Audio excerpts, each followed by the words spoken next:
This is a story called The Little Monsters, Chapter 27, The Kids' Firework Display Disaster.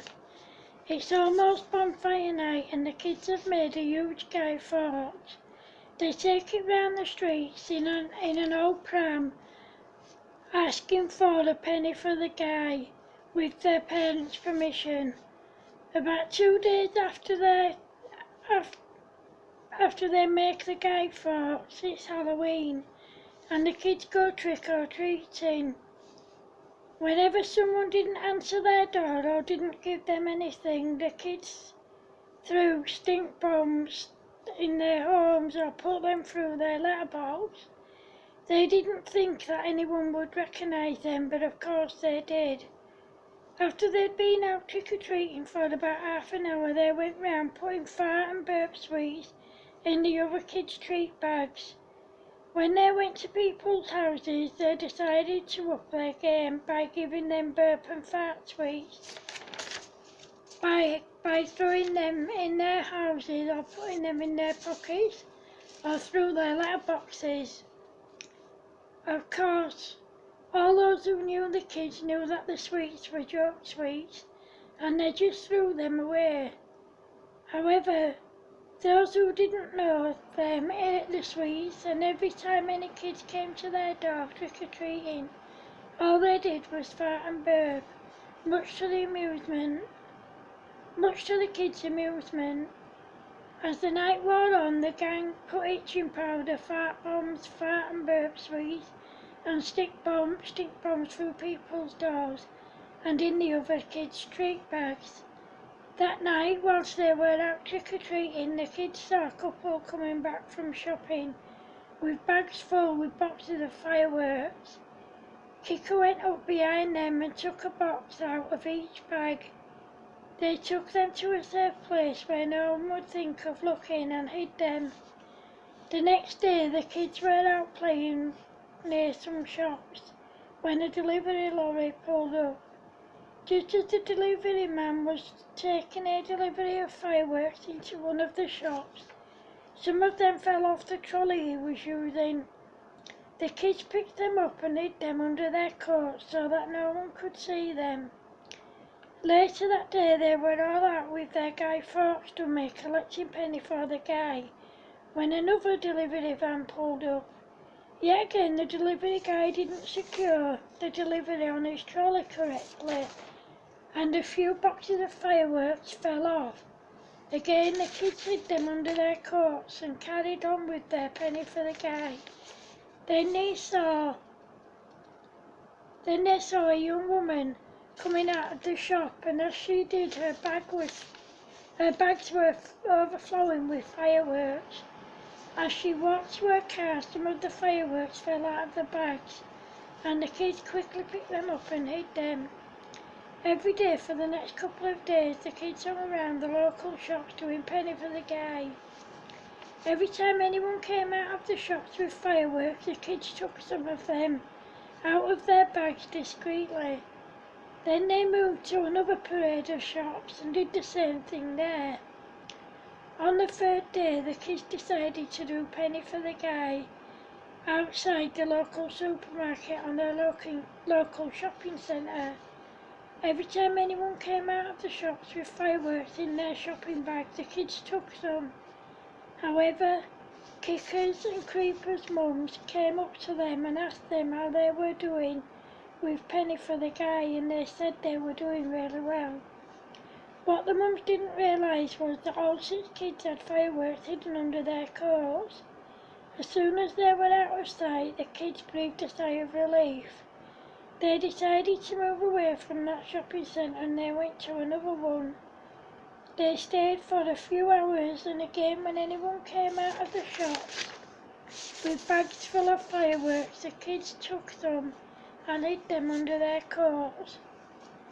The kids decided that they were cold, so they took the fireworks to their secret hiding place and hid them and then went home. The following day, the kids went out with their Guy Fawkes dummy again to do penny for the guy. Later that day, they decided to collect some stuff that they could burn on their bonfire on bonfire night.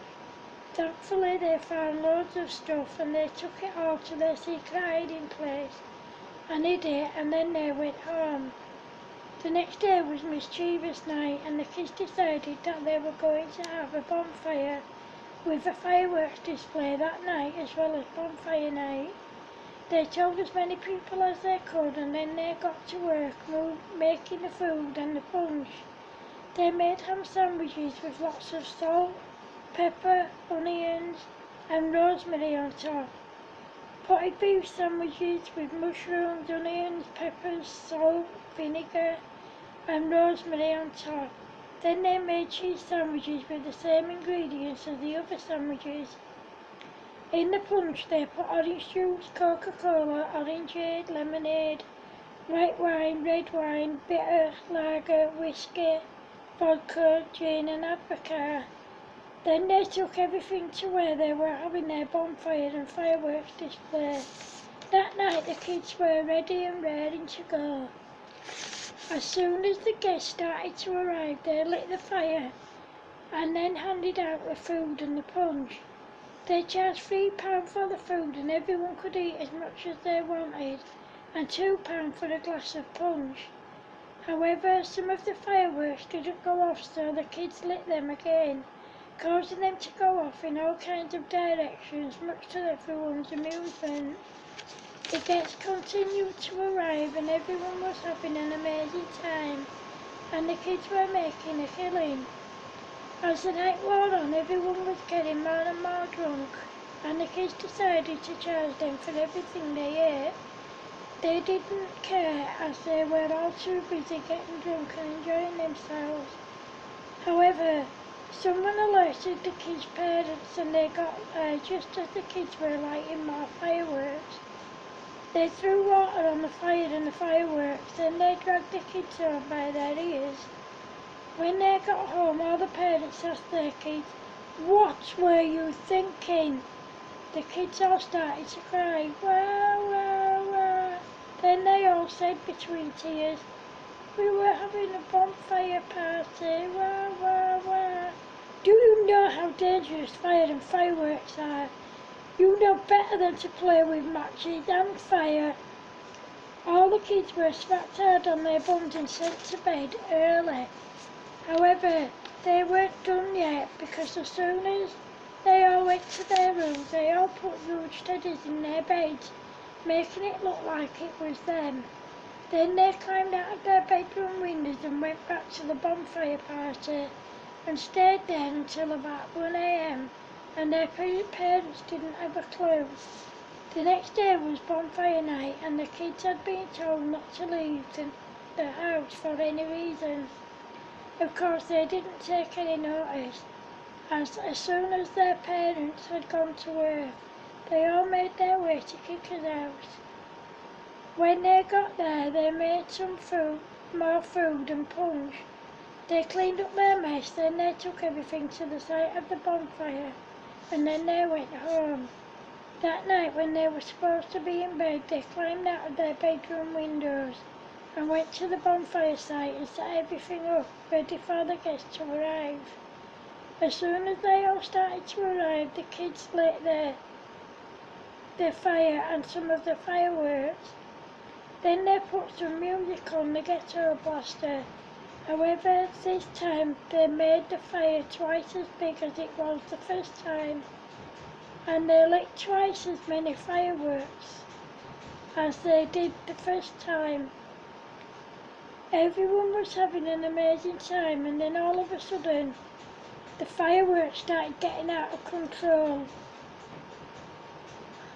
And the fireworks were going in every direction they shouldn't have been. And all the guests started screaming, and then they left. The next thing they knew, someone was throwing water on the fire. When they turned round, their parents grabbed them and smacked them really hard.